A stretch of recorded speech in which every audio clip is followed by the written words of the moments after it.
ದೇವರನು ಮಹಾ ಕಿಲಾಡಿ ತನ್ನ ಸೃಷ್ಟಿಲಿ ಗಂಡು ಹೆಣ್ಣಿನ ಹೃದಯಗಳನ್ನ ಎದೆಯನ್ನು ಕೋಟೆಯಲ್ಲಿ ಭದ್ರವಾಗಿ ಮುಚ್ಚಿಟ್ಟ.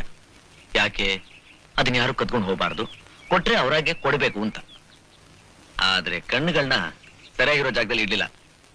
ಸಪೋಸ್ ಹೃದಯಕ್ಕೆ ಕಣ್ಣಿಟ್ಬಿಟ್ಟಿದ್ರೆ ಆಗ ತಕ್ಷಣ ಗೊತ್ತಾಗ್ಬಿಡೋದು ಯಾವ ಹೃದಯನ ಕದ್ದು ನೋಡ್ತಿದೆ ಅಂತ. ಏನ್ ಡಾಕ್ಟರ್, ಬೆಳಿಗ್ಗೆನೆ ಮಣ್ಣಿನ ಹೃದಯದ ಜೊತೆ ಮಾತಾಡ್ತಾ ಇದ್ದೀರಾ? ಏನ್ ಮಾಡೋದು ಮಿಸ್ ನಂದಿನಿ, ನಿಜವಾದ ಹೃದಯ ಸಿಗ್ತಾ ಇಲ್ವಲ್ಲ ಮಾತಾಡಕ್ಕೆ. ಅದಷ್ಟು ಬೇಗ ಸಿಗುವಂತ ವಸ್ತು ಅಲ್ಲ ಡಾಕ್ಟರ್, ಯಾರಾದ್ರೂ ನಿಮ್ ಕೊಡಬೇಕು ಅಷ್ಟೇ. ನಂದಿನಿ, ದೇವರು ಹೃದಯಗಳನ್ನ ಕೊಡೋ ಜೊತೆಗೆ ವ್ಯತ್ಯಾಸನೂ ಕೊಟ್ಟ. ಕೆಟ್ಟ ಹೃದಯ, ಒಳ್ಳೆ ಹೃದಯ, ಚಿಕ್ಕ ಹೃದಯ, ದೊಡ್ಡ ಹೃದಯ, ಕಲ್ಲು ಹೃದಯ. ಕೆಲವ್ರಿಗೆ ಹೃದಯನೇ ಕೊಡ್ಲಿಲ್ಲ ಬೇರೆಯವರು ಕೊಡೋದಿಕ್ಕೆ.